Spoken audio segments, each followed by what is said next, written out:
Bonjour à toutes et à tous et bienvenue sur cette deuxième capsule vidéo du cours de gériatrie et soins aux personnes âgées.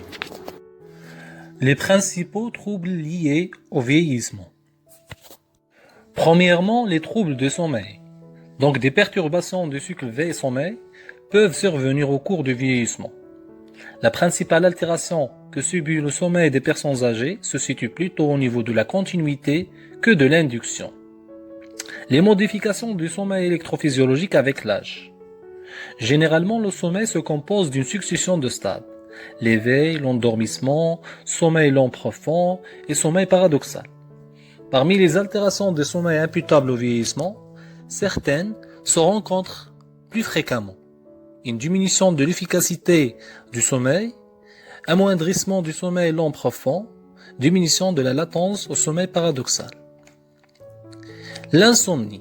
L'insomnie est plus fréquente chez la femme que chez l'homme, et chez les plus de 70 ans. Cette proportion atteint le double. Il est possible de déterminer plusieurs types d'insomnie. Il y a une insomnie intermittente qui se caractérise par un endormissement facile mais un maintien difficile du sommeil. Une insomnie initiale qui se présente comme une difficulté d'endormissement mais sans trouble de maintien du sommeil. Une insomnie de fin de nuit qui consiste en des réveils involontaires et prolongés tôt le matin.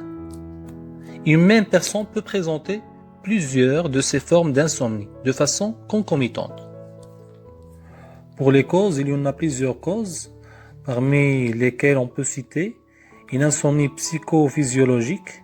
Elle est due à une anxiété au deuil du patient, des facteurs de perturbation, mauvais conditionnement, insomnie associée à la prise de certains médicaments et de l'alcool, l'utilisation chronique de stimulants, l'exemple de caféine, le sevrage d'un hypnotique, d'un tranquillisant ou d'un psychotrope, la nocturie secondaire à un usage inapproprié de diurétiques, l'insomnie associée à des douleurs chroniques ou répétées, somatiques surtout des douleurs somatiques, des douleurs musculo-squelettiques, un syndrome des apnées, des problèmes respiratoires et surtout la dyspnée, et des problèmes cardiaques, l'angine nocturne. Deuxièmement, les altérations des organes des sens. La perception d'une personne âgée est fondée sur sa capacité fonctionnelle des sens qui influe sur le comportement.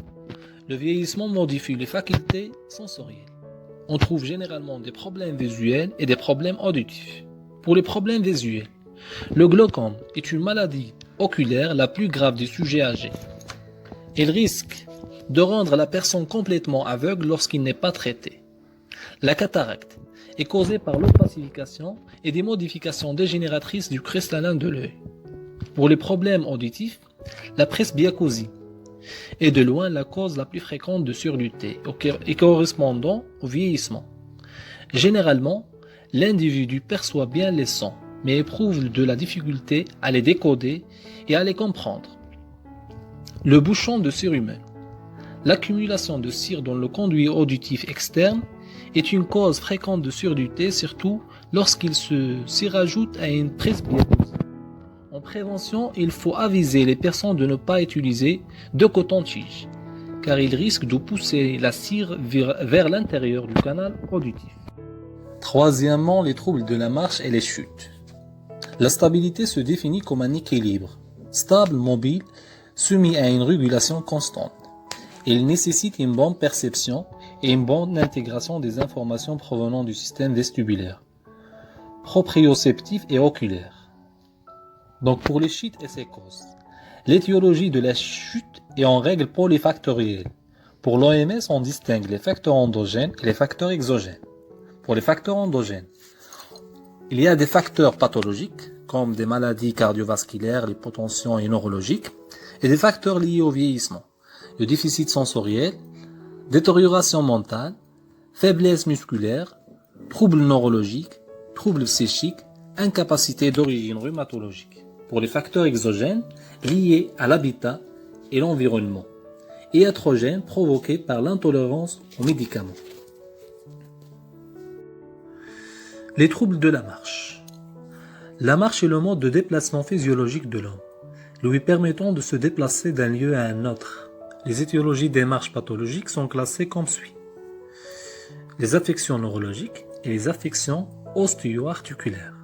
Pour les affections neurologiques, on trouve l'hémiplégie, ça veut dire marche avec fauchage du membre inférieur, état lacunaire, marche très lente, à petits pas, pieds collés au sol, syndrome extrapyramidaux, petits pas, perte du ballon des bras, syphose, pitéinement devant l'obstacle et une démence sénile de type d'Alzheimer, etc. Pour les affections ostéo-articulaires, des rhumatismes dégénératifs, des rhumatismes inflammatoires, des séquelles de chirurgie ou traumatisme. Les troubles nutritionnels. La nutrition apparaît comme l'un des déterminants d'une vieillesse réussie et performante alimentaire ou des besoins complètement différents.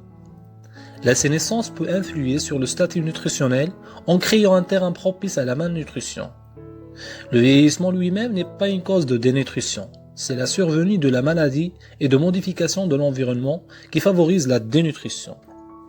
Pour la dénutrition protéino-énergétique, il résulte d'un déséquilibre entre les apports en calories et les protéines d'une part et les sorties d'autre part. Ça veut dire les dépenses énergétiques liées à l'activité physique, le métabolisme de base et les états d'hypermétabolisme. Pour la déshydratation, des modifications physiologiques liées à l'âge rendent compte des différences cliniques et biologiques qui existent entre la déshydratation de l'adulte et celle du vieillard. Les signes cliniques de déshydratation se caractérisent par une grande fatigue, une sécheresse de la muqueuse buccale, une hypotension, des troubles de la conscience qui peuvent aller de la simple somnolence à l'agitation inhabituelle, à la confusion. Les problèmes d'hygiène bucco-dentaire. Les principaux problèmes bucco-dentaires que l'on retrouve en gériatrie sont les caries de racines, les dents mobiles, les fractures dentaires et la néoplasie osseuse. De ce fait, les soins de bouche en gériatrie sont d'une grande importance. Ils procurent aux malades une sensation de bien-être. Ils sont essentiels dans la prévention des infections bucco-dentaires. Les troubles du transit intestinal et sphinctérien. On trouve la constipation, qui est un problème fréquent chez le sujet âgé. Il est un gêne dans la vie de tous les jours et les personnes âgées qui en souffrent ont leur qualité de vie altérée. La constipation peut être définie par l'émission de moins de 2 selles par semaine et ou par des selles dures et difficiles à expulser. La constipation devient souvent un problème chronique. On trouve aussi des diarrhées chez les personnes âgées.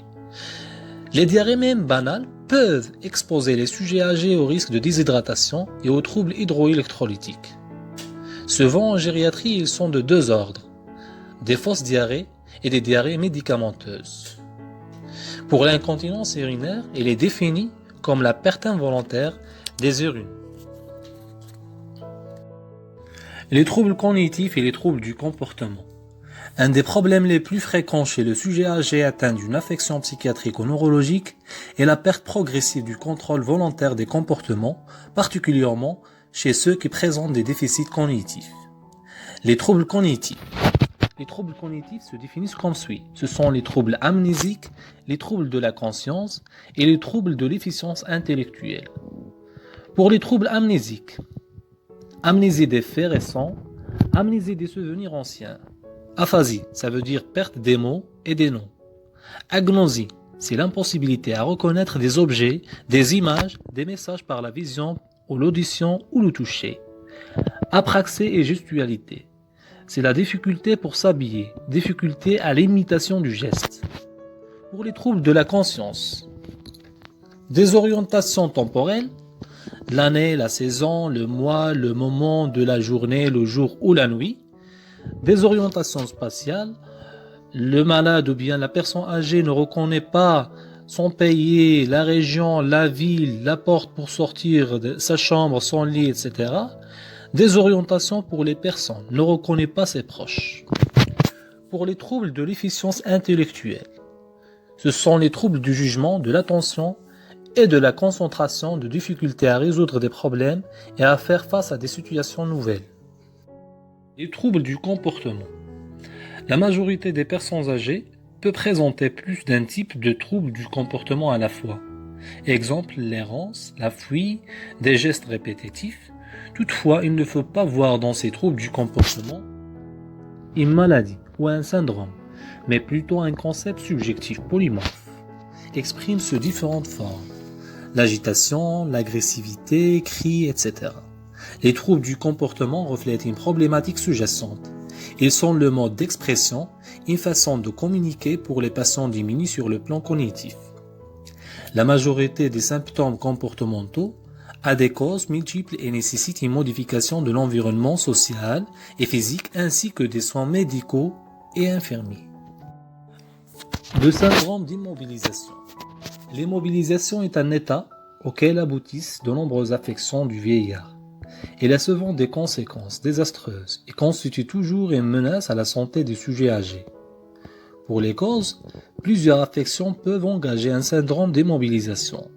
Les maladies invalidantes chroniques, les affections aiguës et la dépression. Le tableau suivant présente d'une manière synthétique les complications, les conséquences, les traitements et les éléments de prévention du système d'immobilisation. Pour les complications cardiovasculaires, stase, œdème, hypotension orthostatique. Pour les conséquences de ces complications, on trouve une phlébite, l'embolie pulmonaire, des malaises et des chutes. Pour le traitement, elle est à la base des anticoagulants, des médicaments, des bandes à varices. Pour la prévention, il faut surélever les pieds du lit, massage trophique, mobilisation, lever progressif.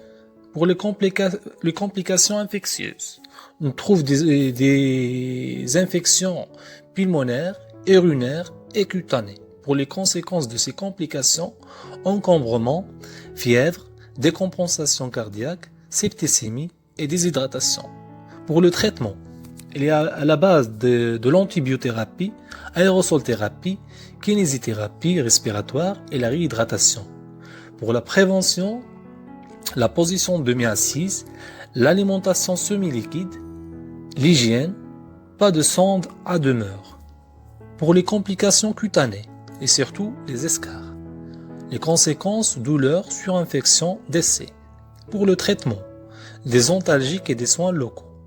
Pour la prévention, des massages au point d'appui, l'hygiène, changement de position, la nutrition, l'hydratation et des matelas adaptés, des matelas anti-escarres. Pour les complications osseuses, l'ostéoporose, des fractures, des tassements vertébraux.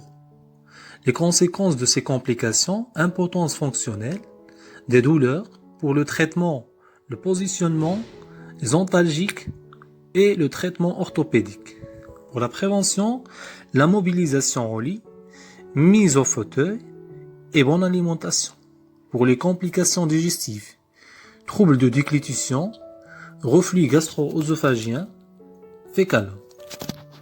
Pour les conséquences de ces complications, fausse route, pneumopathie d'inhalation, syndrome occlusif.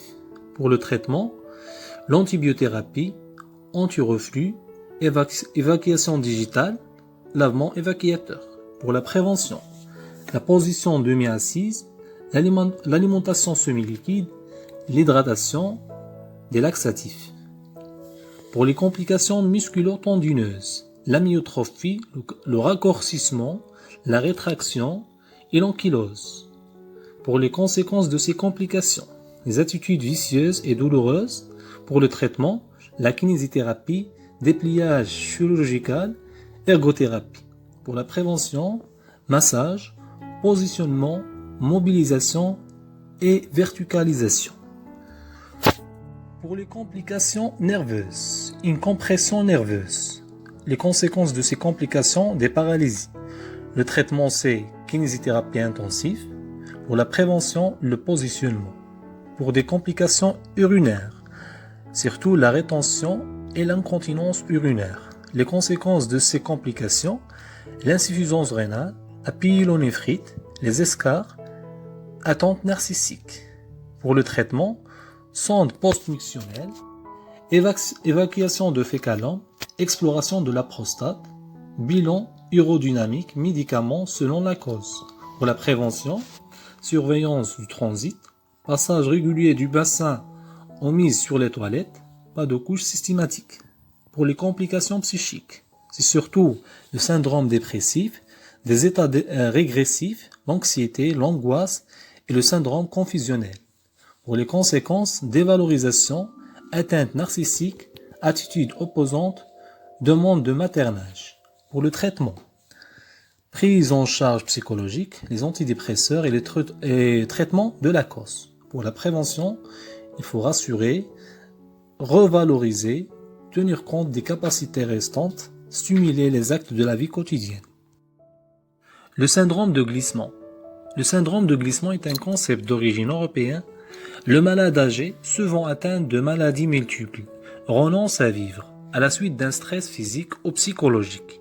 Il devient apathique. Il se désintéresse de son entourage, mange peu, se déshydrate, perd du poids et évolue vers un état confusionnel. Ou bien il reste au lit et refuse de s'alimenter. L'évolution de son état peut être rapide et mortelle en l'absence de traitement approprié. Les causes les plus fréquentes qui déclenchent les syndromes de glissement chez le sujet âgé sont le plus souvent d'origine infectieuse. Cependant, il ne faut pas confondre un état dépressif, syndrome de glissement, et un glissement naturel vers une mort inévitable. La pathologie des sujets âgés se caractérise par une multimorbidité cardiovasculaire, respiratoire, rénale, gastro-intestinale. En plus, il peut être associé à des atteintes d'ordre psychiatrique qui se manifestent le plus souvent sous forme de syndrome confusionnel, syndrome démentiel et état dépressif. Pour le syndrome confusionnel, appelé aussi délirium, est défini comme étant une dysfonction temporaire et réversible du fonctionnement métabolique cérébral, et dont les manifestations essentielles sont une détérioration de la capacité d'attention aux stimulus externes et de la capacité d'organiser sa pensée. Pour les causes du syndrome confusionnel, on peut concevoir le délirium comme la résultante sur le fonctionnement cérébral de l'interaction de facteurs prédisposants, de facteurs précipitants et aux situations confusogènes. Les facteurs prédisposants, c'est la perte neuronale liée au grand âge, une diminution du flux sanguin. Une lésion cérébrale augmente la vulnérabilité du cerveau à diverses agressions, l'abus d'alcool, l'attente des organes des sens, l'hypoxie, les thérapeutiques médicamenteuses. Pour les facteurs précitants, chez les sujets âgés, les causes les plus fréquentes sont l'insuffisance cardiaque, les états infectieux, les troubles métaboliques, les déséquilibres hydroélectrolytiques. Pour la situation confusogène, changement brutal dans la vie, deuil, déménagement, etc. Une hospitalisation en urgence associée à un réveil d'anesthésie ou nuit à l'hôpital, ou le fait d'être attaché constitue un facteur aggravant. L'effet du stress ou d'un vécu de désespérance, exemple une chute à domicile, sans recours envisageable dans un laps de temps prévisible. Toutes les hospitalisations du fait de l'angoisse de mort qui s'associent. Les syndromes démentiels. Les syndromes démentiels surviennent le plus souvent chez les sujets âgés de 70 à 80 ans et entraînent une détérioration plus ou moins importante des fonctions intellectuelles, mémoire, orientation, jugement, langage. Ils se caractérisent par une perturbation des conduites sociales et évoluent souvent vers un mode irréversible. Ces maladies sont très éprouvantes pour le malade, mais aussi pour ses proches. Classification des démences. On trouve des démences primaires dégénératrices, des démences secondaires dégénératrices et les démences mixtes. Pour les démences primaires dégénératrices, la maladie d'Alzheimer, c'est une maladie neurodégénérative entraînant progressivement et irréversiblement la perte de la mémoire, des fonctions cognitives et des troubles des fonctions intellectuelles. Les autres maladies neurodégénératives, la maladie de Pick, c'est un syndrome frontal, la chorée de Huntington survient sur un terrain génétique particulier, la maladie de Steel-Richardson, syndrome extrapyramidal, et les démences avec corps de Louis diffus. Pour les démences secondaires dégénératrices, donc les démences, surtout les démences vasculaires, ils présentent les formes les plus fréquentes du syndrome démentiel après la maladie d'Alzheimer. Elles sont consécutives à des lésions cérébrales d'origine vasculaire qui sont multiples et touchent les deux hémisphères cérébraux. Les autres affections neurologiques, les tumeurs cérébrales et les hématomes sudoraux chroniques. Pour les démences mixtes, la démence mixte la plus souvent rencontrée associée à une maladie d'Alzheimer à une démence vasculaire. Les états dépressifs. La dépression est le diagnostic psychiatrique le plus fréquent posé chez la personne âgée. En gériatrie, c'est un problème important qui entraîne une souffrance, un isolement social, un taux élevé de suicide, une augmentation de la morbidité et de la mortalité. La dépression est sous-diagnostiquée et sous-traitée chez le sujet âgé. Parmi ces causes, on trouve les facteurs biologiques, prédispositions génétiques, dérèglement de l'axe hypothalamo-hypophyso-surrénalien, diminution du taux des neurotransmetteurs, déficit sensoriel. Les facteurs psychosociaux, la retraite, le décès du conjoint, d'un ami, d'un proche, la dépendance accrue, les facteurs de stress, les pathologies somatiques. Pour les manifestations cliniques, les troubles anxieux, les troubles du caractère, les symptômes somatiques qui sont presque toujours constants, les troubles digestifs, anorexie, 80 à 90% des cas, troubles du sommeil, insomnie anxieuse à l'endormissement ou des réveils précoces du petit matin. L'état dépressif est trop souvent considéré comme une conséquence normale du vieillissement. Pourtant, la plupart des sujets âgés déprimés réagissent favorablement aux traitements antidépresseurs. La prise en charge des états dépressifs chez le sujet âgé nécessite une approche multidisciplinaire et la prévention des suicides est des principaux objectifs thérapeutiques en psychogériatrie. Voilà, c'est tout et merci pour votre attention.